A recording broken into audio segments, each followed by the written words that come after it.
And where do you think you're going? Huh? You owe us a pilot for another show. We've come a long way in the world of online animation. From the early days of kids screwing around on Newgrounds to full-blown independent productions on par or even surpassing what a lot of the studios are churning out these days. And the studios have definitely taken notice. Projects like Villainous and creators like Olin Rogers and Michael Cusack have been given opportunities on networks and streamers that would not have been heard of a couple decades ago. Even new projects developed internally by these juggernauts are using the internet as a proving ground. Take Nickelodeon's Kid Cowboy, or the plethora of pilots Cartoon Network's bloated corpse has uploaded as shorts. But this is far from the first time studios tried tapping into the online well. Of course, we all remember the various Flash games and little animations they'd pump out and advertise between shows that weren't just SpongeBob, Loud House, or Teen Titans Go reruns. Hell, the reason we have shows like Billy and Mandy or Kids Next Door is because Cartoon Network ran a poll to let viewers vote in the next cartoon. But among these efforts is a pilot program you either have no memories of or got a ping from the YouTube algorithm years later, unleashing a tsunami of vague childhood memories that flooded your subconscious. That program was Cartoon Monsoon.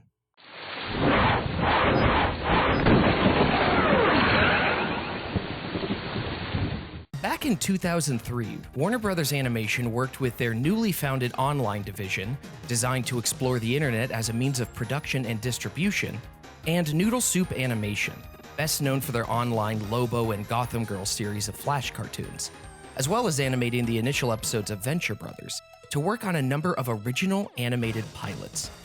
Each season, these pilots would be released as two-parters to the public and voted on to see which one was best.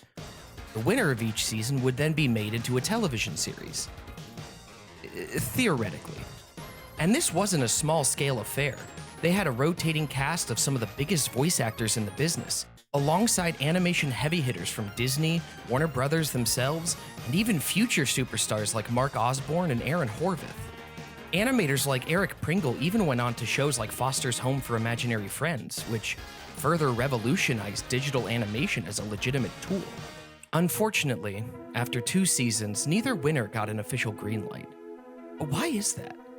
Why did Warner Brothers commission this entire project only to toss it aside like week-old beef sitting in the fridge that's all fuzzy and... Wait, is it starting to talk? We may never know. These stories are lost to time, held only in memory by the crew that worked hard on these cartoons. And it's not like any of them would be willing to talk to me, right? Right? Oh, they actually responded. A number of animators were kind enough to give their time via email or Zoom to discuss the history of Cartoon Monsoon. These animators come from all over the industry. Bob Doucette, creator of Detention and a producer-director on shows like Tiny Toons, Animaniacs, Zeta Project, Hysteria. Mike Milo, animator on Mickey Mania, Dexter's Lab, Space Jam, Pinky and the Brain, and so many other shows it'll make your head spin. David Fain, who directed the Action League Now segments of Kablam and has worked on Transformers Earthspark, Miles from Tomorrowland, Transformers Prime, and you know what? I'll let the rest introduce themselves. Hi, I'm Darren McGowan. I created Gorilla Girl for Cartoon Monsoon. I'm a director, started as a storyboard artist, writer. My name's Joe Orantia. Sometimes in my IMDb credits, I go by JG Orantia. I created Edgar and the Voyagers. It was a steampunk cartoon. Hi, I'm John Mathod for Cartoon Monsoon. My pilot was Fred again. So my name is Maestro von Lickenstrom. When I'm not on dark Pornhub, I'm often creating civil unrest. And I do that by going places and not resting. No, okay, that isn't what you were looking for, was it? Okay, let me try this. So my name is Mike DISA. I'm a director, animator, and producer who's come out here from Chicago 30 years ago in a car. In order to start this story, we'll have to take it back, all the way back to 1914. Gertie the dinosaur comes out and blows everyone's minds. Around the late 90s and early 2000s, animation was experiencing a bit of a paradigm shift. Amid less shows going into or staying in production, and the rise of anime in Western culture came Macromedia Flash, a program originally meant for website design. And then animators found it and started like monkeying with it. The big problem for us, and this was circa 2003 or something like that, there was no bandwidth in the internet. So things, took forever to download. And one of the reasons that they were made in Flash was because of the vector files being much, much smaller than if you used other things. And there was a period of time where there was this sort of boom in animation actually still taking place in the States because it made it relatively cheap again. The program we were using back then, I believe it was Flash MX at the time. It had just come out of being called Future Splash Animation. You had to kind of hot rod it up a little bit to figure out how to use it, So back then it was all so new and so experimental and so different that it really was kind of like a niche minor thing, even with kids looking at stuff online, I think. Luckily for these animators, a lot of them were between jobs or just starting out looking to prove themselves as capable animators and showrunners. All of these animators were organized and hired by Steve Belfer, the supervising director for the Cartoon Monsoon project, and a composer and artist in his own right.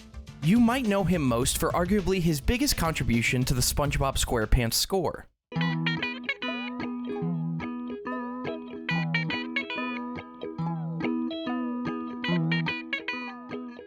I worked as a staff writer on SpongeBob on the very early years. I mean, they had basically done the first 13 episodes. Their first order was only for 13, and they were only picked up for another 7 after that. So I jumped on that for 7 episodes. I was friendly with Steve Hillenburg, the creator. He was at CalArts at the same time I was. I did that for a while, and then another mutual friend from CalArts, Steve Belfer, was starting up this little Flash unit at Warner Brothers. He was working for Warner Brothers online division, which, was a relatively new thing. He basically said, if you can prove that you know Flash or you can make something in Flash, I can get you a job.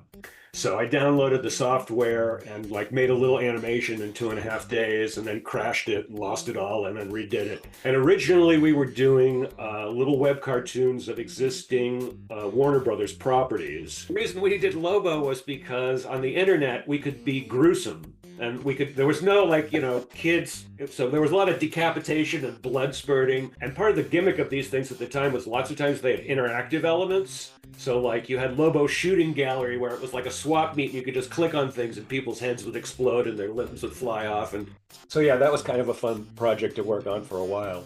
The origin of the Cartoon Monsoon project was to try and get some new original properties, put them online, get people to vote on them. Whichever one was popular, the most popular, would, in theory, maybe get a shot at being made into a TV show. For the first round, Warner's Animation was going to do 5 properties, and they were in a totally different building, in a totally different space. We had almost no communication with them at all. And then we were in another place. We were in a building in Glendale. We knew this project was coming, but because Warner's legal department couldn't get the wording of the contract figured out, it kept delaying our start time. And so finally, I think it was Steve Belfer said, look, with this schedule, we need to start working on something. And I think this was on a Friday. He said, everybody, come up with an idea and pitch it on Monday. At that point, in the early 2000s, animation had effectively kind of collapsed, not as bad as it has now, but it effectively collapsed in about 98. The way that I heard about Cartoon Monsoon was that while I was on Lil Pimp, the supervising director there was a friend of mine from CalArts. And he actually tapped me to do a Ren and Stimpy online video game that Warner's was actually commissioned to do, which was odd. That's how I got involved with that, was through Steve Belfer and because of my experience on Ren and Stimpy. I first pitched Edgar and the Voyagers to Hanna-Barbera in 1995, and I didn't sell it to Cartoon Monsoon until 2005. So that's about 10 years later. The people that were working on the shorts for Cartoon Monsoon were like really, really talented seasoned veterans, like, John Mathod. I believe that I was still on The Simpsons and bounced from Futurama as well. And I found Cartoon Monsoon thanks to a friend who was working there. David Fain was one of the kind of like content creators and producers. Said Bob Doucette. I was between jobs, I'd just finished a show, and was waiting for my next one to start. I was invited by Christopher Keenan to participate. My writing partner Michael and I had pitched a show to him, and he suggested we pitch it to Cartoon Monsoon. Michael Mahler and I co-created Very Bad Children. We co-wrote the scripts, and I designed the characters and storyboards. So this would have been 2004, 2003 or 4. So I had started in 1999 at Klasky Chupo, and I worked on Wild Thornberries. I worked on As Told by Ginger, Rugrats, Rocket Power, all of those things. And then around the time that Klasky wasn't doing so great, I wound up pitching my first thing ever, which was Gorilla Girl. And I took that around town. Not only was it the first thing I ever pitched and the first thing I ever like sold. Actually, it was optioned and they bought it from start to finish. Mark Palmer wrote it with me. I just went through my files and I have all of my old Gorilla Girl stuff, which was funny to dust off. Some of my original pitch material, which I soaked this in Wesson oil and burnt it. Is that cool? So that we took to Warner Brothers to pitch as a regular pitch. And it was just, pitching shows back then was just like anything. You were pitching it for television. What we didn't know what they had up their sleeve, which was Cartoon Monsoon, this was the very first time I had ever heard of anything like that. Said Milo. The way I got a Cartoon Monsoon short was because I was already working there directing on Shaolin Showdown, and I pitched a concept to Warner Brothers. They wanted it so badly that they were willing to also give me a Cartoon Monsoon short in addition to the development deal. I started working at Amblin with Steven Spielberg. He's the guy who trained me on storyboards. And then I ended up at Disney right at the end of Lion King. And I worked on all their 2D stuff. I eventually became an animator. And like I said, director at the end of, I did the short Lilo and Stitch, The Origin of Lilo and Stitch, which is an award-winning short. And Disney went to 3D. And I was a 3D animator. I know how to do it. Eric Goldberg, who had been my mentor on the Disney mentorship program, which is an interesting story in itself, was going off to direct Looney Tunes Back in Action. So he brought about half the crew from Disney. I was on Looney Tunes Back in Action, and it was a complete clusterfuck. It had nothing to do with Eric being the clusterfuck. It was the fact that they hired Joe Dante to direct it. And you might as well have, hired a mole with glasses. He absolutely screwed that film into the ground. I was part of the team that was trying to fix it. During the process of me trying to dig that film out, I got noticed by the producers over at Warner's who thought they were still going to have a company, a feature film company after that. And if you know anything about Warner Brothers, every 5 years it starts up a feature division. And every 5 years it collapses the feature division by producing crap. And then it starts another one with the same producers. And they've been doing this now for 20 years, trying real hard not to mention a particular name. Anyways, while this was going on, I was asked to develop new features and new films, and I was doing all that for them. I really wanted to get something done that was actually contained and short and worked, and to say like, hey, I can work with stuff. And so that's how one of the people pointed me at Cartoon Monsoon. I called them up and I submitted my work, and myself and the background artists I've been working with at that point, and a layout guy I worked with at that point, we all were like, let's make a project. So I ended up writing and pitching a show to Cartoon Monsoon, but they decided to do it. Though you might expect a project like this, based around a then untested medium and distribution platform, to have a bumpy road from production to upload, I was happy to learn that wasn't the case. Though there were learning curves working with Flash, and the production timeline was much faster than typical animation, due to the shows being boarded, recorded, and animated entirely in-house, everyone seemed to enjoy their time working on Cartoon Monsoon.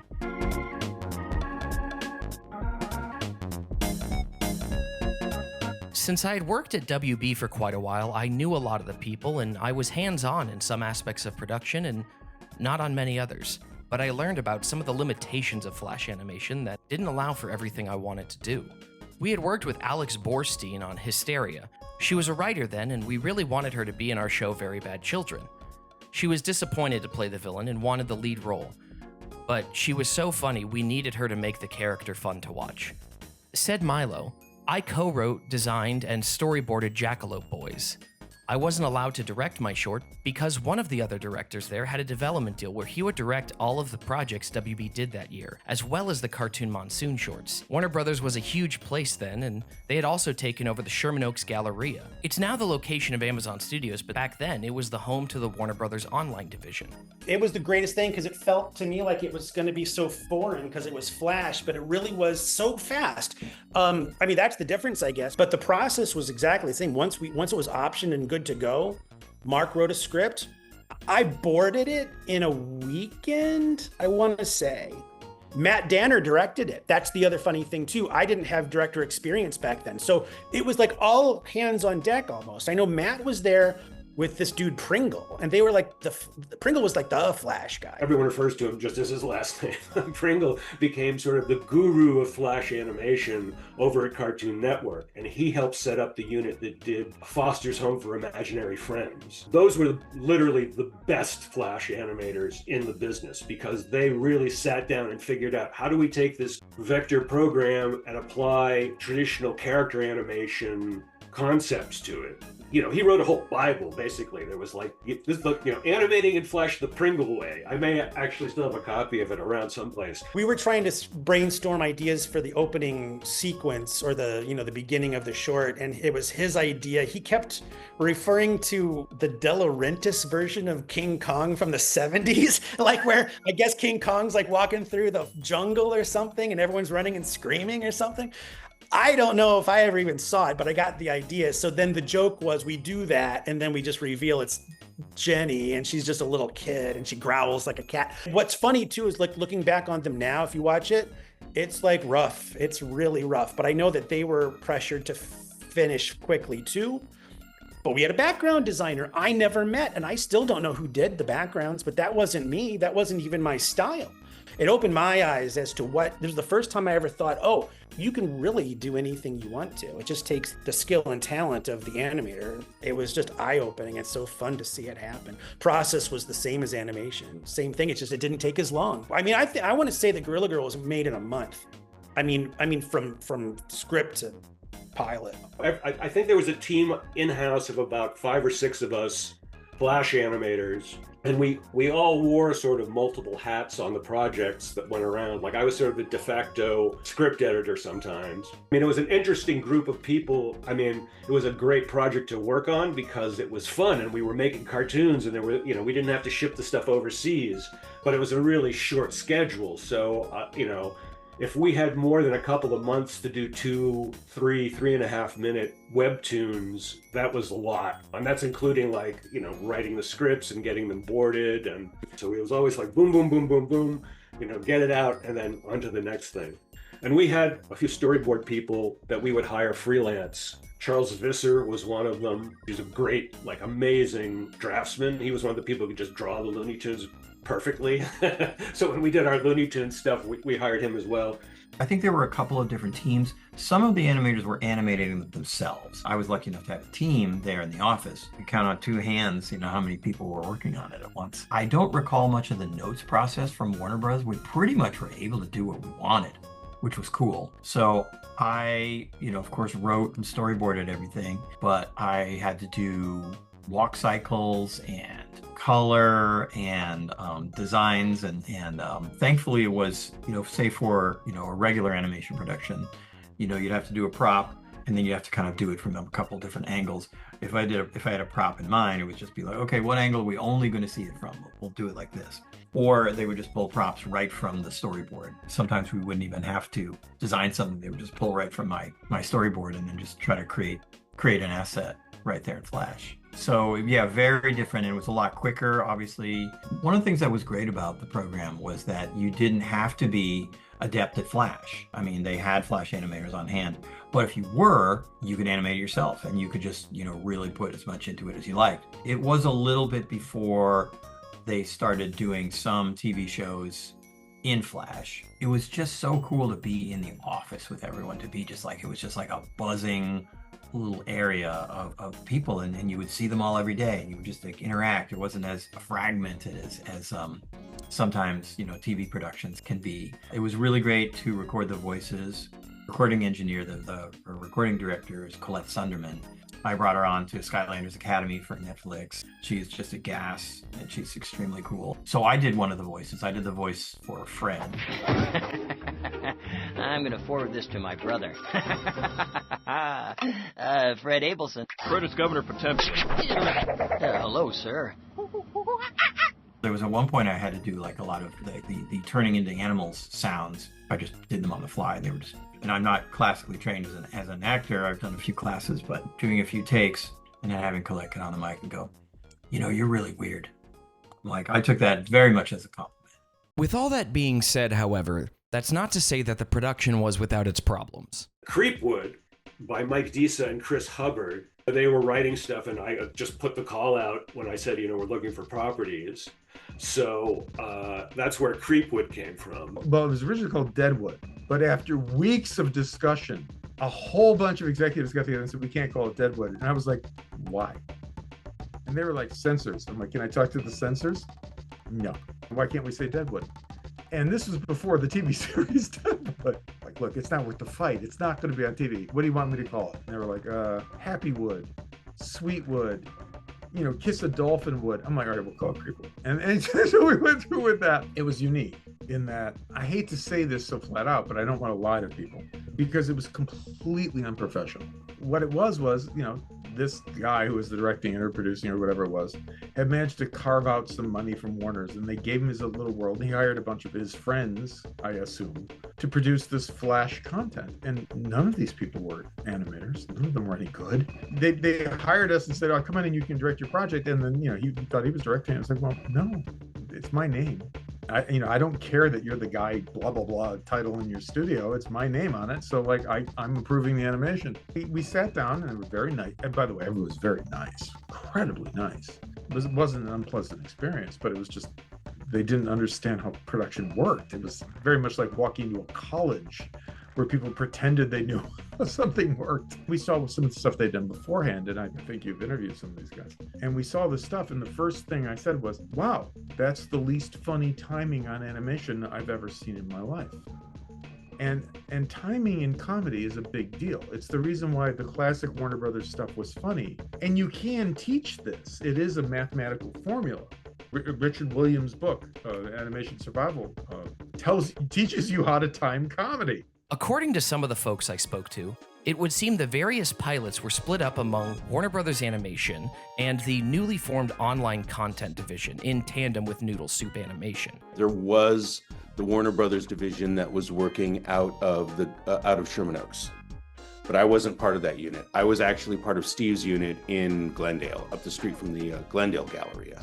So both of them were kind of Galleria or Galleria adjacent. And although it was mostly friendly, it is possible there was a bit of competitiveness among the studios. The voting process was flawed and easy to cheat on. I know mine didn't win and wouldn't have won either way, and it probably had nothing to do with whether everybody had actually voted honestly. They would release them. I think that they released a couple every week or something, and then two would go against each other. You know, I think the competition might have been a little fierce, you know, but it was fun because we were all friends, or we got to know each other. And that's how Matt and I became 1 and 2. He beat me. I don't know, I want to say barely, but like he came in first and Gorilla Girl was the runner-up. Unfortunately, at the time, I think it was extremely easy to game the system. So we would be like watching the hits and the likes, so however it was being tracked, and we'd see over it like, man, well, over on animation, this property's just like kicking our ass. Why are they getting so many votes? And we eventually figured out there was somebody over at Warner Brothers that was just voting constantly. You know what I mean? It was like there was really no oversight, I don't think, in terms of that. I don't know how much they took that information they were getting to heart in terms of which property was going to get the backing of the studio. After all of the properties were made, Warner Brothers would go around and shop them to different cable channels and things to see if anybody was interested in producing them, regardless of how they did in the voting online. The online division wasn't. So we often felt that it was like, well, of course, the guys from Warner Animation are pushing their 5 properties and not pushing our 5 properties very much. I don't have any proof or anything. No one ever said to me this was the case, but it was sort of like, well, we have no say. We don't even get to, I think I was called in to pitch Slim Chance maybe one time, but other than that, it didn't really get any traction. Which brings us to the inevitable end of Cartoon Monsoon. After 2 seasons and 2 winning projects, why did neither of them move forward? Especially considering Warner Brothers owned 2 networks at this point that they could have been released on.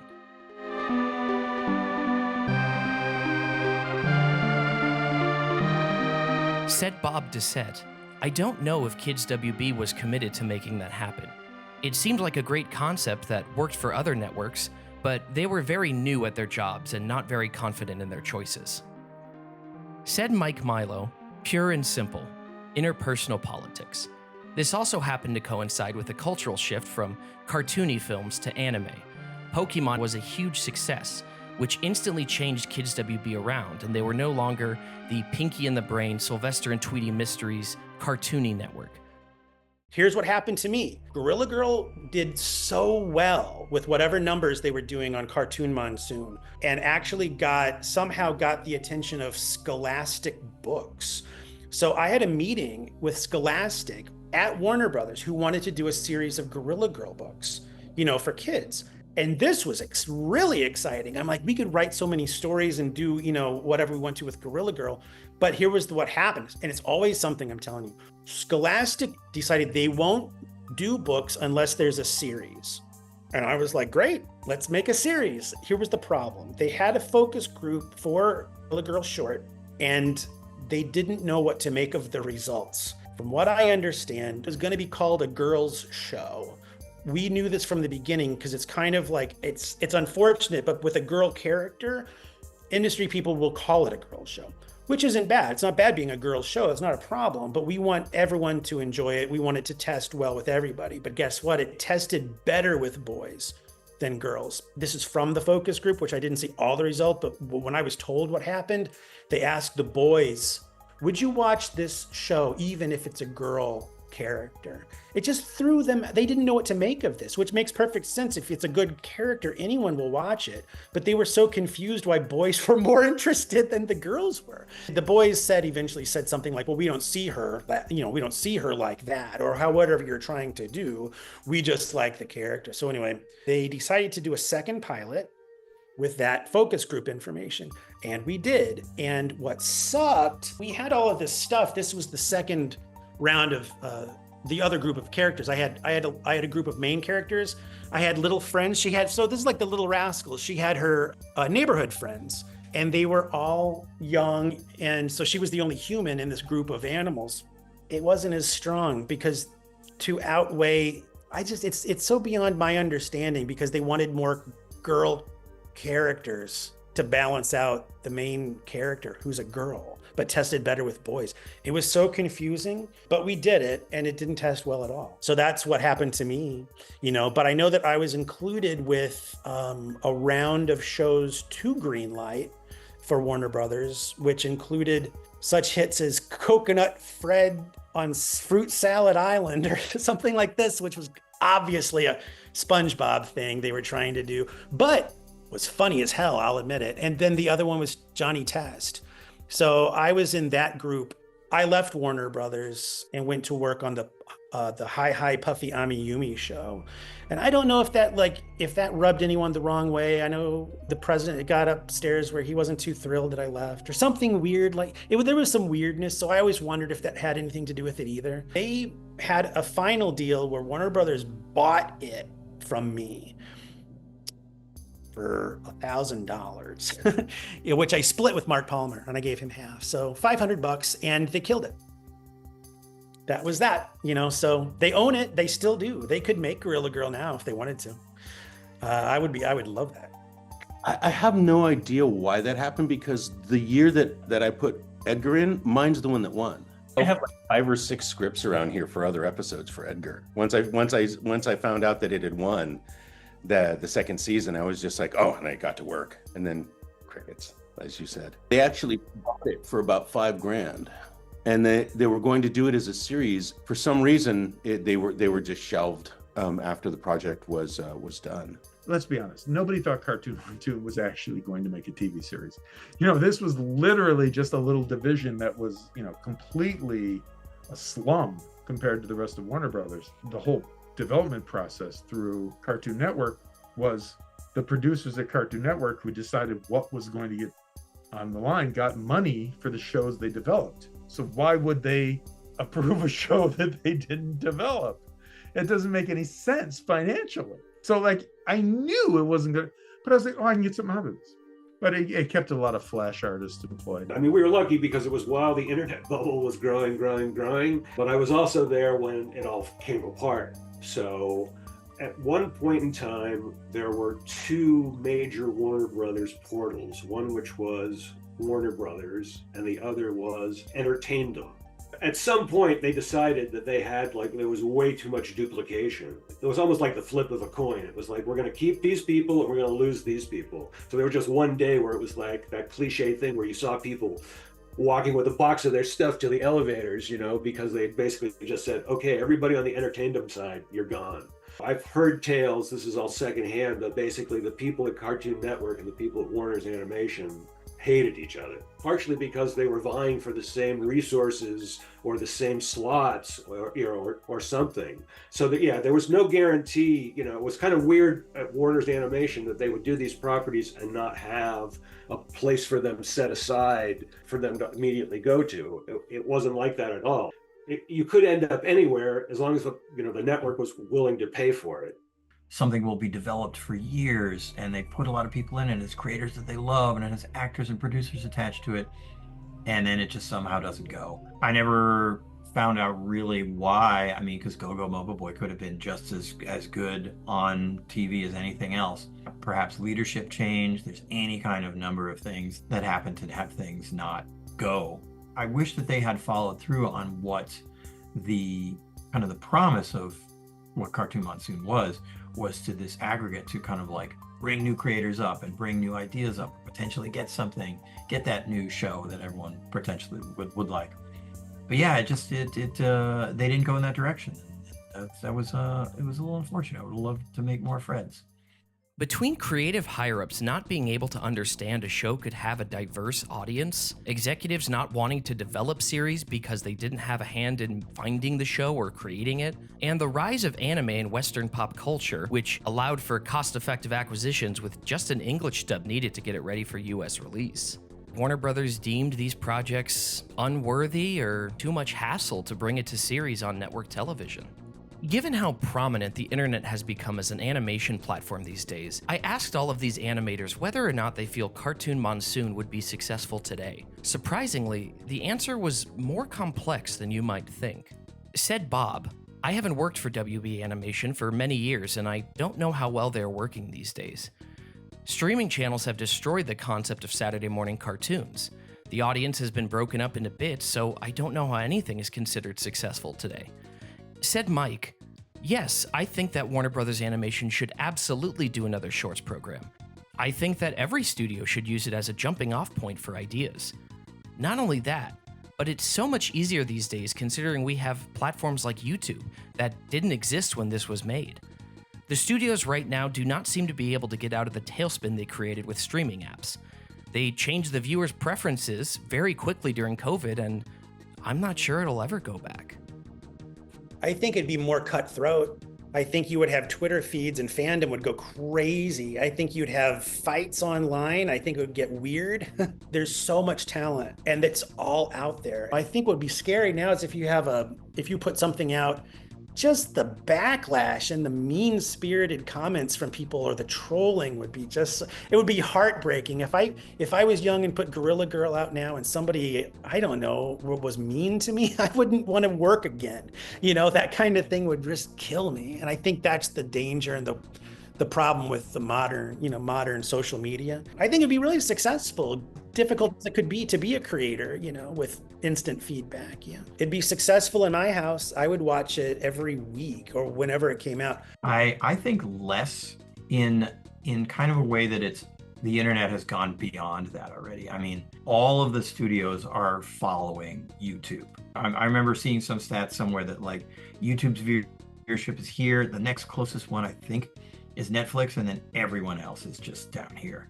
So it's kind of already being done. And I love that there's these indie creators who don't need a network and don't need network notes. I mean, you may have seen or heard of like Worthy Kids with Big Top Burger, or Keith Pazik is another great one. Have all done amazing small things that are just already there, and that aggregate that kind of Cartoon Monsoon and Cartoon Summerfest did is kind of just baked into how people watch the internet, and something rises to the top from views and subscriptions. As our industry kind of contracts, the fact that you can go on and online and create something of your own that potentially you can make a living from is amazing, and really kind of should be the way that creative people should steer towards, as opposed to depending on the studio system. It would be more successful because it would have more outlets to actually show the product. Back when this was going on, there weren't any dedicated streaming channels like there are now that people are putting on their TVs in their living rooms. I think it would have a lot more distribution these days as an online property then, because back then that wasn't really as much of a thing. So not only was it a bunch of experimental shorts, but it was an entire program that was pretty experimental. It would be irrelevant. WB Animation is being sold for parts. Cartoon Network is being sold for parts. It's a junk bond industry. Warner Bros. Has destroyed their distribution system. They are no longer a relevant studio. They certainly have nothing to do with animation, and they can do whatever the F they want with the 15, 20 bucks they got left before they're all kicked to the street.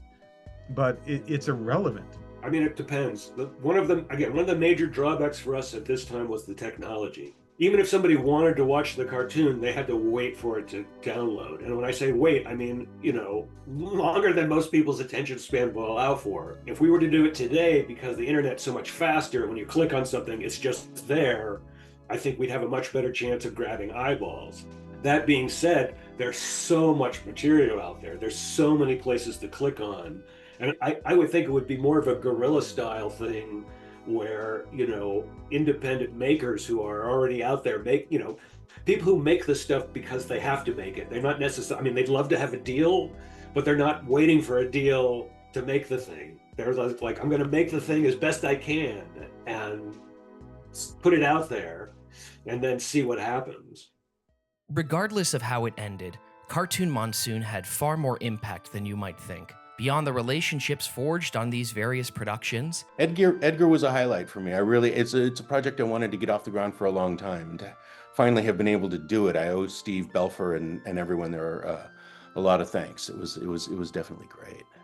Working on Cartoon Monsoon was such a fun thing to do, because lots of times it was literally calling up my friends and saying, hey, you got an idea for something? Oh, I just loved it. It's funny, it's so long ago. My memories are all good. I don't think I ever had a bad one, but it was a joy to work with everyone. It was encouraging, it was creative, it was exciting. So no, I just had the best experience ever and support. it also proved Flash was a suitable tool for animation. To this day, so many of the animators that worked on these projects still thrive in the animation industry, even through uncertain times. I have a kind of a writing project. It's a Star Wars parody writing project called Ordinary Star Wars on Blue Sky, and it's the Star Wars original trilogy as told by background characters, kind of like a Rosencrantz and Guildenstern kind of thing. So you can find that on Blue Sky at Ordinary Star Wars. Oh yeah, and one other thing, and I will be getting. I did a short series for Stars years and years ago, called The Wood. It's a kind of a Hollywood parody starring bears, and I gotta put that up. I gotta re-put that up on my YouTube channel at some point. Let's see, I left Warner Bros. Around 2008 and went over to Cartoon Network and was an animation supervisor on a show over there. Eventually, what I fell into is doing animatic editing. So for the last dozen years or so, That's sort of been my bread and butter. I have made a couple of independent films. If I want to plug anything of my own, I'll plug a film that you can find. It's called Choreography for Plastic Army Men. And I went back to my stop motion roots and made a film it's basically a music video with plastic army men. But I lined up 3 army men one time and looked at them and went like, oh, this is like a dance move. If you did this one and then this one and then this one, and that was the start of something. I'm hoping to make a sequel to it in the near future that's done with plastic scuba divers. If you search under my name, David B. Fain, and get my Vimeo page, all the stuff is there, basically. There's a lot of animatic work now that's sort of broken down to be educational for people, so you can see an animatic for a show side by side with final animation. Keep an eye out for this. So using all my experience working with various pipelines over the years, I'm right now working with AI pipelines. Before anybody gets all up on your high horse, I guarantee you nobody in California has ever lost their job to AI. You've lost your job because rich, corrupt assholes have destroyed the means of distribution, decided to bet everything on their stupid, indulgent, money laundering streaming services, and you're losing your job because there's no audience. AI might be the thing that democratizes animation. It might be the thing where 4 or 5 people together can produce feature quality work. It may stop the gatekeepers who wouldn't make our stuff for years. AI is a tool that allows each of us to become a studio. There's a couple of projects I'm involved with, but they're not my own, you know. I'm working on one as a writer with one of my old directors on Clifford the Big Red Dog. We're doing a preschool show, but that's still in the works. So, you know, until anything kind of gets off the ground, you know, I'm still just, you know, slugging away here on my own small projects. Though none of the projects ever made it to air, the amount of creativity, charm, and inventiveness in these pilots should not and will not be forgotten. Thanks to Cartoon Monsoon, it's safe to say that animation on the internet might be different today.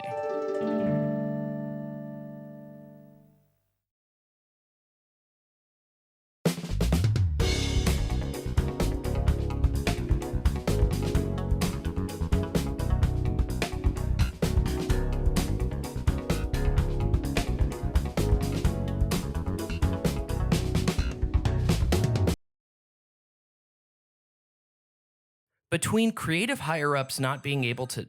Fuck. Whoops.